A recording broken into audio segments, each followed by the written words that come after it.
प्रिय छात्रों नमस्कार।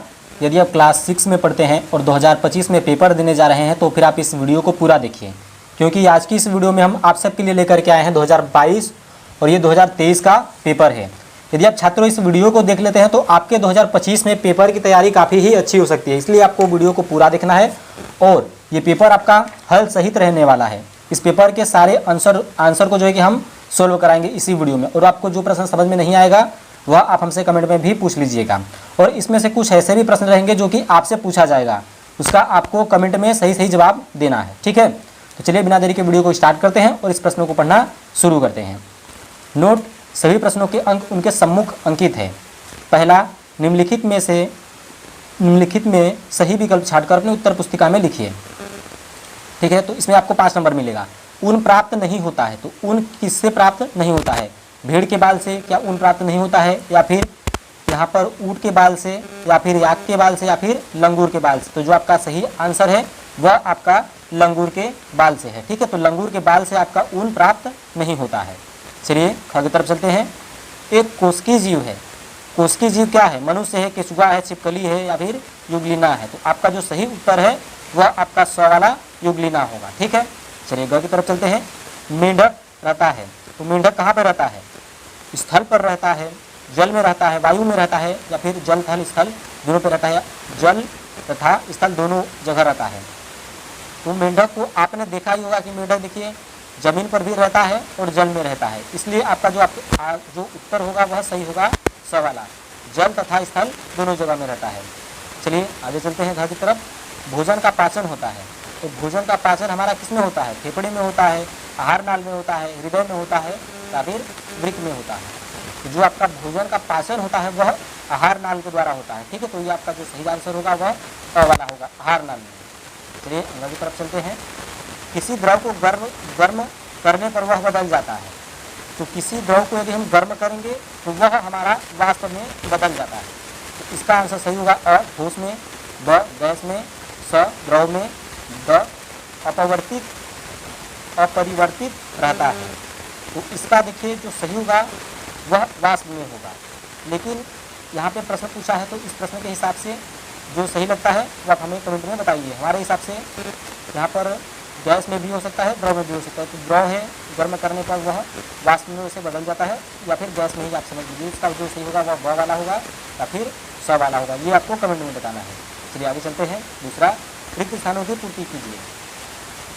भोजन से हमें कार्य करने के लिए क्या मिलता है? तो देखिए जो भोजन हमें कार्य करने के लिए हमें जो मिलता है वह ऊर्जा मिलता है, ठीक है। चलिए आगे चलते हैं। यहाँ पर गलत भी सही भी भरा रहेगा तो हम आपको जो बताएंगे वही आपका सही आंसर रहेगा, ठीक है। चलिए खर्च पर चलते हैं। सभी जंतु तथा पौधे श्वसन की क्रिया में गैस बाहर निकालते हैं, तो सभी जंतु तथा पौधे तो श्वसन की क्रिया में क्या निकालते हैं? वह जो जंतु रहते हैं और पौधे श्वसन की क्रिया में, जो आपका जंतु है वह आपका नाइट्रोजन जो कार्बन डाइऑक्साइड निकालता है, और पौधे जो निकालते हैं वह आपका ऑक्सीजन निकालते हैं, ठीक है। तो ऐसे आप इसको कर लीजिएगा। चलिए ग की तरफ चलते हैं। कछुए का जीवन काल लगभग वर्ष होता है, तो इनका जीवन काल जो लगभग रहता है उनकी प्रजाति पर निर्भर करता है। तो ये जो आंसर लिखा है इस पर आप ध्यान मत दीजिए, ठीक है, क्योंकि ये छात्र का पेपर है, इसमें हमें दिया है तो वही हम पेपर जो कि आपको सेव करके दिखा रहे हैं। इनकी प्रजाति पर जो कि उनका जीवन काल निर्भर रहता है। आप 80 से 70 भी लिख सकते हैं, 70 से 80 भी लिख सकते हैं, 100 से 200 वर्ष तक भी हो सकता है, और कुछ ऐसी प्रजातियाँ हैं जो कि 500 वर्ष तक भी जीवित रहती है, जीवन काल उनका रहता है, ठीक है। चलिए आगे चलते हैं। अपशिष्ट पदार्थों को शरीर से बाहर निकालने की क्रिया को कहते हैं। तो ये जो आपका घ वाला है इसका आपका सही होगा उत्सर्जन, ठीक है। अपशिष्ट पदार्थों को शरीर से बाहर निकालने की क्रिया को उत्सर्जन कहते हैं। अंगल की तरफ चलते हैं। पादप मिट्टी से की सहायता से जल एवं खनिज लवणों का अवशोषण करते हैं। तो ये अंग का जो आपका सही होगा वह आपका नाइट्रिएट। यहाँ पर इसका थोड़ा सा कंफ्यूजन है, इसको चलिए हम आप प्रश्न में कमेंट में पूछिएगा, इसका हम जो कि आपको जवाब कमेंट में देंगे। चलिए आगे के प्रश्नों पर चलते हैं। तो आगे का है हमारा प्रश्न नंबर 3, इसमें से आपका सही व गलत का प्रश्न रहेगा। चलिए, पौधे को भोजन की आवश्यकता होती है, हाँ बिल्कुल होती है, इसका सही होगा। जंतुओं में वृद्धि जीवन पर्यंत होती है, इसका भी देखिए सही होगा।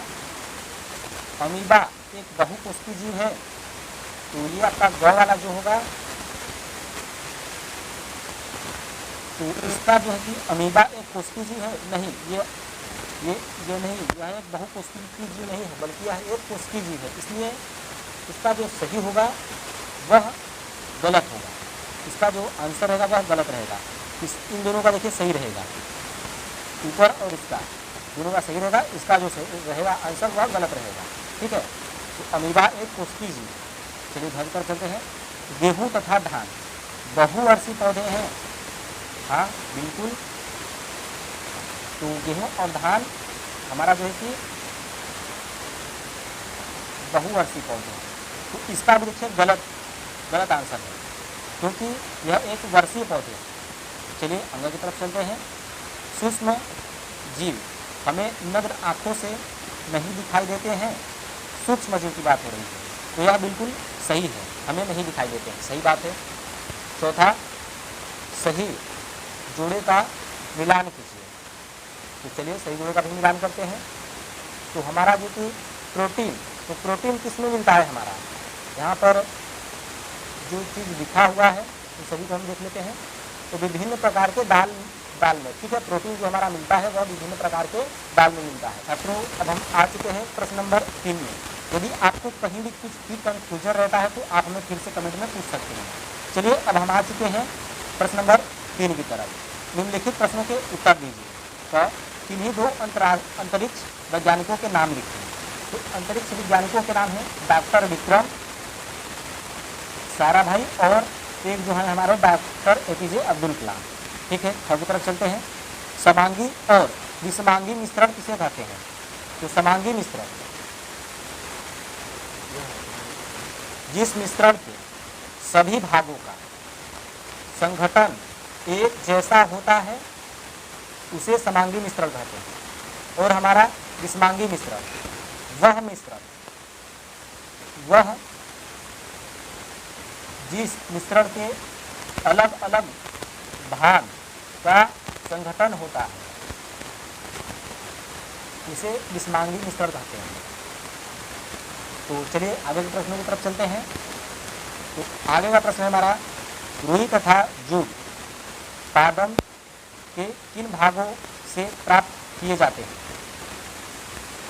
तो ये हमारा है रुई, कपास के पौधे के फल से प्राप्त किए जाते हैं। ठीक है, चलिए घ का हमारा पोषक तत्व का क्या अभिप्राय है?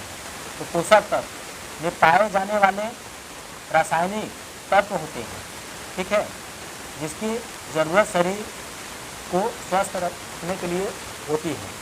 और ये जो प्रश्न है इन सभी को आपको कमेंट में बताना है। तो अब तक के लिए इतना है, चलिए मिलते हैं आपको नेक्स्ट वीडियो में। धन्यवाद।